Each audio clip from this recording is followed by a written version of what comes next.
Hi, I'm the OBG. So, I remember when I was younger, and I mean much younger, and I'd often complain about the surrounding sounds, often wanting to move to a new location, and this would lead to people telling me that I was too sensitive. Well, I have to say this, I'm glad I turned out to be this way. And now I'm not complaining about me having any, or even making a statement that I've got any special powers, but I will lay claim to the idea of me being in tune with my natural surroundings, and that's something that I've always held on to. So being born in London kind of got me accustomed to hearing the rumblings of buses and heavy vehicles, as well as the many unnatural sounds that are created throughout technology in my surroundings. Anything from beeping traffic crossing signals to electronic gadgets around the house. And all of these, which I found most disturbing, were sounds that were working at particular frequencies, and these are the sounds of music or voices coming from a mobile phone, and very low frequency sounds, around 20 hertz and so on. And under 20 hertz, it's known as infrasound, and we can't actually hear those sounds, but we can feel them, and that's the subject of tonight's show. So sound pollution is actually a thing, and I believe it's too often neglected. People living in the cities in particular have become so used to living with noise that they neglect sound pollution as a cause of many of their health problems, something that always seemed obvious to me. And I'm a sensitive man, and by that I mean that I feel that I tune in to what I consider a healthy environment very quickly, and noises, people and even objects within that environment that may not be conducive to good health affect me rather quickly.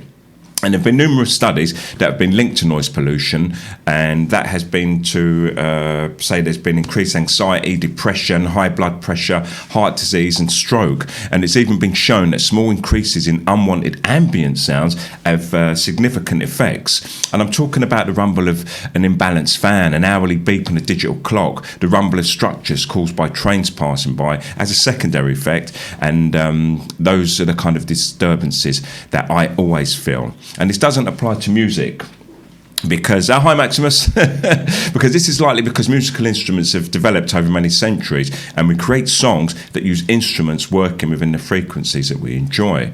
And the average human being's hearing is between 20 hertz and 20,000 kilohertz. So most sounds within this range are not usually going to have any negative effects. And even though the sound of mobile phone chatter or music is disturbing to me, it may be due to the persistence of using a frequency that I shouldn't be exposed to for long periods. Now, Thomas Monsell, a German cardiologist, he says that if we experience noise in the middle of the night, we have an awakening reaction, as we can close our eyes, but we cannot shut off our ears. And he says whether it's the hum of an always-on TV, the beeping of hospital equipment, the honking of cars, or the windows rattling for the noise of airplanes overhead, noise triggers the brain's fright or flight response. And in larger cities, we're exposed to these sounds all day long, and the detrimental effects are simply overlooked.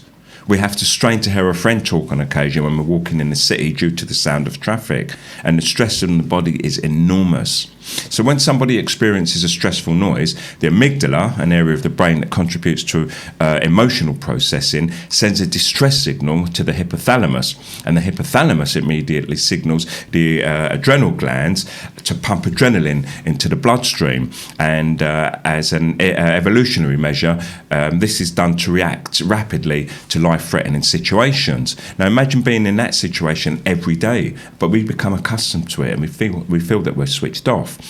So adrenaline and other stress hormones, known as cortisol, bring on physiological changes, and this includes a spike in the heart rate and blood pressure. And your body actually reacts so fast that you can't even often tell that these changes have happened. And it's these invisible stresses that are my concern for health in general. We are animals, and we should be living closer to nature. Yet we live with synthetic sounds that pervade our surroundings. And I really do feel that the pets of animal lovers who are exposed to city life suffering with their acute hearing. But going back to the release of cortisol, chronic exposure to noise keeps stress responses on continuous activation.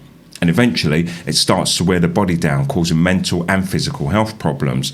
And there are some effects that I always feel when the surrounding noise is unsuitable. And our sense of hearing is just as complex as other senses, and it allows us to perceive sound through a specialised network of neuronal connections that go from our internal ear to the brain.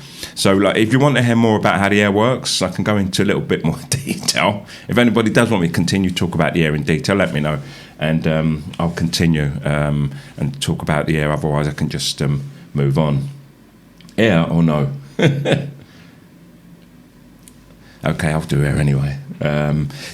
So, okay, with the auditory system, it's composed of three parts: the outer air, the middle air, and the inner air. And the outer air includes the auricle and the air canal. The auricle is made up of cartilage, and the air works as a sound collector. And the shape of the auricle is specially designed to capture sound vibrations and help them travel to the ear canal. And then there's the eardrum, which is located at the end of the ear canal, and it's also known as a tympanic membrane. Tympani. And it's a very thin membrane, and it's well protected by both the shape of the ear canal and airwax, believe it or not. And then we have the middle ear, which is made up of three tiny bones: the hammer, the anvil, and the stirrup, which you might remember from your school days. And the eardrum vibrates when it receives the sound vibrations come from outside through the ear canal. And then we have the inner ear. And here we have the cochlea, which is usually a bone filled with a fluid. And inside this we have hair cells that send sound signals to the brain. Well, that's it, more or less, anyway. That's how the hair kind of is built up and works. So going back to infrasound, there are sounds which we can't actually hear. And it has frequencies below average human hearing. And it's been used for effect in films. So sounds at these frequencies, although inaudible to humans, are capable of producing a range of effects, including anxiety, stress, sorrow, and even the chills. So some studies in areas where people claim to have seen ghosts have found that there was often something in the vicinity that was creating infrasonic frequencies. So in one test, there was a researcher by the name of Vic Tandy who saw ghosts in a library, and he found that a nearby fan was oscillating at 18.98 hertz, and that caused him to see objects because it was resonating at close to the frequency of the human eyeball, which resonates at 18 hertz, and this resulted in a disturbance, making him see grey blobs. But going back to the movies, once sound designers started to look for ways to captivate the audiences, in the 70s in the main, they implemented infrasound into their soundtracks. Now, films such as The Birds by Alfred Hitchcock and even Eraserhead, if you know that, by David Lynch, they use disturbing ambient sounds and inaudible infrasound. And this has continued to the present day and is often used in the horror film genre more than anything else.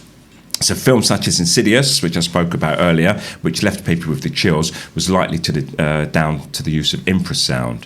But frivolities aside, do go and check noise levels around your home, around your workplace, and make sure that there's no vibrating low-level sounds or even high-pitched sounds or just frequencies that you don't like, because you could be having health problems which are related to noise without being aware. And I'd highly recommend that you do those checks and make sure that your health comes first. You heard it here first. I am the OBG.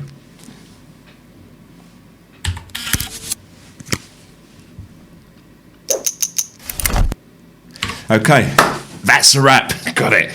Right. Hello, guys. Hello, John. Hello, Anna. Rianne again, if you're still there. The same logic with dance music. Your body thinks it's under attack, thus releasing adrenaline. My science teacher told me this, and I've always used it within my music. Max, you've got to send me links, or us. Put a link here to somewhere we can hear any of your music, if any of it's free, or places where we can buy it if we feel so. Because I'd love. I've not heard your music, I'm sure, and I'd love to hear it. You're a very interesting human being, and if you've managed to put yourself into your art, and I imagine that's going to be quite an experience. So yeah, do that. And Gaz, Owen as well, put a link up to some of your music if you have, because you have come on in leaps and bounds. That last tune you sent me, oh God, you know it was good as well. You know it. You sat there, I know you did, and you went, this is a banger. Let me send it to people. So yeah, keep on with the music, guys. Music's important. It's a great part of our lives. I love music. I love clubbing. I love partying. And it's purely because of that energy that it releases and the inner conflict it causes, as well as the joy, all the sensations in music, really.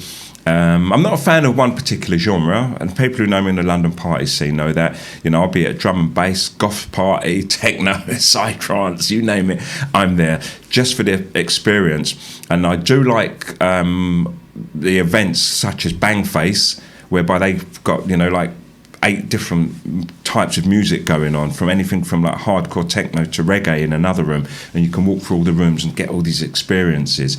Maybe it's an age thing, I don't know. It seems to be a people thing, but I really don't like going to an event where it's just one room with one type of music all night long, unless it's kind of funk, 70s or 80s music. I can live with that a little bit, but even then I do like a change.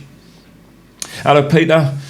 Hello, Lindsay. So, we're just talking about sound. Hello, Amy. We're just talking about sound, infrasound, how sound affects us and health. You're going to have to go back to watch it. I'm not going to repeat myself, but I will do a small recap and say, because I've captured what I need for this show, just to say, I was talking about how we talk about everything else that affects us in life and our stressful living, anxiety and so on, but very rarely will you hear anyone mention that sound is the cause of their problems. And I really would, beg of you to make sure that the sounds around you are good sounds. Otherwise you're going to have health problems. They may be really low frequency, like you may have a fan that's oscillating because it's slightly off key or something, and it's causing a low frequency hum. Even the sound of mobile phones, what you hear in the distance, that frequency is not very nice. Humans don't tend to like that. That's a bugbear for me, in fact. So check out your environment, check out the sounds where you're working, check out the sounds in your house and so on, and make sure that you're not exposing yourself to these sounds unnecessarily, because those frequencies really do cause lots of problems, anything from anxiety, stress to strokes and even heart attacks. But if you want to hear more about that, go back and watch the show, because sound pollution is a thing and it is really neglected. But if you want to talk about sound pollution, anything to do with sound, let's do that now. Let's have a chat. Let's have a chat. If not, pick another topic and we'll move on. OBG.